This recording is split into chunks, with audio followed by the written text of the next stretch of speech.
Fala aí, galera do Centro de Ensino Professor Machadinho, tá bom? Aqui quem vos fala é o professor Luciano em mais uma aula de matemática para a turma 101. E a temática de hoje é justamente essa, tá bom? Intervalos numéricos. Então, primeiramente, para começar, vamos definir o que é um intervalo numérico, né? Então, a gente considera sempre dois números, tá? Dois números reais, o número A e o número B, sendo que o número A, que está à esquerda de B, ele vai ser menor do que B, tá bom? Certo? A gente vai definir alguns subconjuntos de R chamados intervalos numéricos de extremos A e B, ou seja, quando eu tenho uma reta numérica, essa reta numérica tem esses dois números nos extremos, eu vou chamar isso de intervalo numérico, tá certo? Por exemplo, se o A é igual a 5 e o B é igual a 8, o conjunto dos infinitos números reais compreendidos entre 5 e 8 é um subconjunto de R, que vai ser chamado de intervalo numérico de extremos 5 e 8. Bora lá, né? Bem, aqui está a parte meio que teórica, né? Vamos para a parte prática agora para ver como é que fica a situação de cada intervalo. A gente tem quatro tipos de intervalos, tá? Claro que existem outros tipos, mas nesse primeiro momento eu vou estar dando só os quatro primeiros tipos para vocês, tá bom? Então, o primeiro tipo de intervalo que a gente vai estar vendo é o intervalo fechado, tá? Ou seja, quando os extremos eles fazem parte da solução, tá bom? Então a gente tem três formas de representar. Na forma aqui de colchete, como vocês podem ver, na forma geométrica de reta numérica e na forma de subconjunto de R, tá bom? Então essa aqui é a anotação, né? Como o intervalo é fechado em A e fechado em B, eu boto um colchete em A, primeiramente em A, né? E vírgula, depois fecho o B e finalizo com um colchete fechado. Esse colchete virado para dentro quer dizer que o intervalo é aberto, tá? Esse colchetezinho bem aqui, que está virado para dentro, quer dizer que o intervalo ele é fechado. Tá bom? Agora na reta. Na reta, como é que a gente simboliza isso? A gente simboliza dessa forma aqui, ó. Desenho a reta, faço a bola fechada em A, né? Faço a bola fechada em B. E a minha solução, ela vai estar entre A e B, tá bom? Então, aqui entre A e B está a minha solução, sendo que o A faz parte da solução e o B também faz parte da solução. Sempre quando eu falar em bola fechada, gente, eu quero que esteja claro para vocês que o número ele faz parte da solução, tá? Sempre quando for bola fechada. Quando for bola aberta, o número ele não vai fazer parte da solução.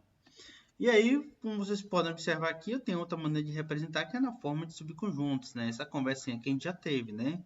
Abra chaves, coloco x, pertence aos reais. Tá o quê? O x, meu número x, ele está entre A e B, tá bom? Sendo que o A pertence à solução, por isso que eu boto igual, né? O menor igual. E o B também pertence à solução, por isso que eu boto menor igual que x, tá bom? Certo? Bora para o exemplo prático aqui, ó. Mais uma vez aqui eu tenho um intervalo fechado em 5 e fechado em 8.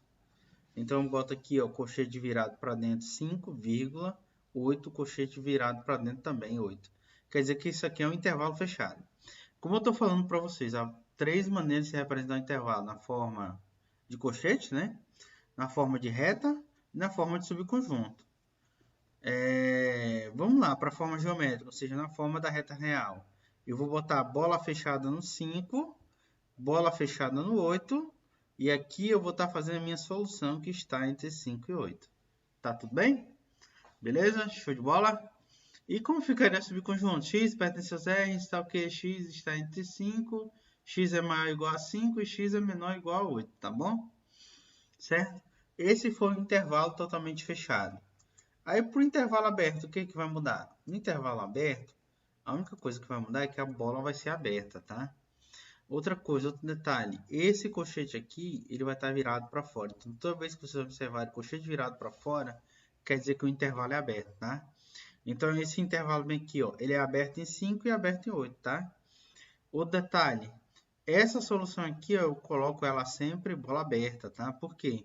Porque nem o A e nem o B vão fazer parte da minha solução.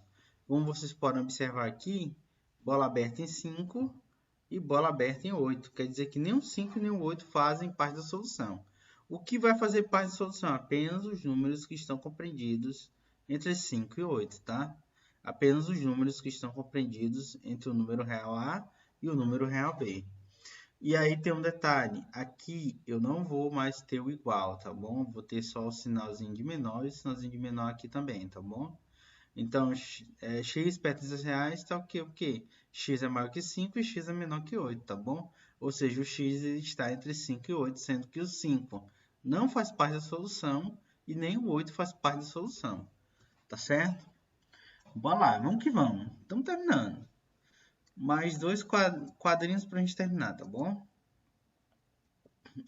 Agora aqui a gente tem uma situação que vocês poderiam estar me perguntando, professor, mas quando um for aberto e o outro for fechado? Calma, calma, jogador. Primeiro a gente vai ver o seguinte, ó. Quando um for aberto, quando um for fechado e o outro for aberto, tá bom? No caso aí, o que a gente tem? A gente tem que esse intervalo aqui ele é aberto em A e ele, ou fechado em A e ele é aberto em B, tá bom? No caso aqui a gente tem que esse intervalo, ele é fechado em 5 e ele é aberto em 8. Um eu estou dando no geral, né? Parzinha com letras, outro eu estou dando exemplo com números, tá bom? Então, gente, ele vai ser bola fechada em A e bola aberta em B, sendo que a solução está entre A e B, geometricamente falando, tá? Aqui, entre os 5 e 8, como ele é fechado em 5, então ele é bola fechada em 5, bola aberta em 8 e a solução está entre 5 e 8. Como vocês podem observar, como ele é fechado em A, vai ter a parte do igual, como ele é fechado em 5, vai ter a parte de igual, ou seja, x está entre A e B, sendo que A faz parte da solução, mas B não faz parte da solução, tá? X está entre 5 e 8, sendo que 5 faz parte da solução, mas 8 não faz parte da solução. Tá certo? Tranquilo? Dá um tempinho para vocês tirarem um print rapidinho da tela, tá?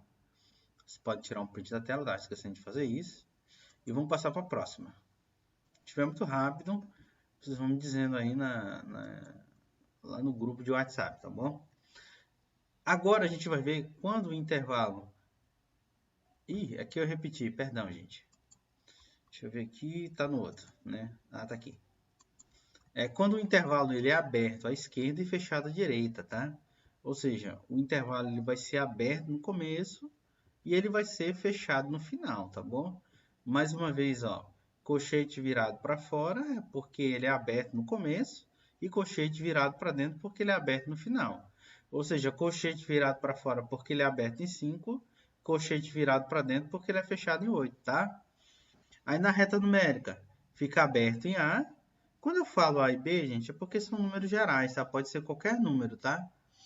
Ele é aberto em A e ele é fechado em B, tá bom? Aqui, ó, na reta numérica, ele é aberto em 5 e ele é fechado em 8. O que isso quer dizer? Que 5 não faz parte da minha solução, tá? Apenas os números que estão entre 5 e 8, sendo que o 8 ele faz parte da minha solução. Tá certo? Olha, hoje a gente teve uma aula um pouquinho mais cansativa, mas já tá terminando, tá, gente? Então, vamos embora lá. Subconjunto de R, né? Como é que eu vou representar isso na forma de conjunto? X perto dos reais está o quê? X é maior que 5 e x é menor ou igual a 8. Por quê? Porque o 5 não faz parte da solução e o 8 faz, tá? Mas o que isso quer dizer é que a minha solução ela vai estar justamente aqui, a gente, entre 5 e 8. Sendo que o 8 ele vai fazer parte da solução, mas o 5 ele não faz parte da solução. Bem, gente, ufa, né? A aula de hoje foi um pouco puxada, mas espero que vocês tenham entendido, tá? Dá um tempinho para vocês tirarem o print. Grande abraço a todo mundo do Centro de Ensino do Professor Machadinho. E é nóis!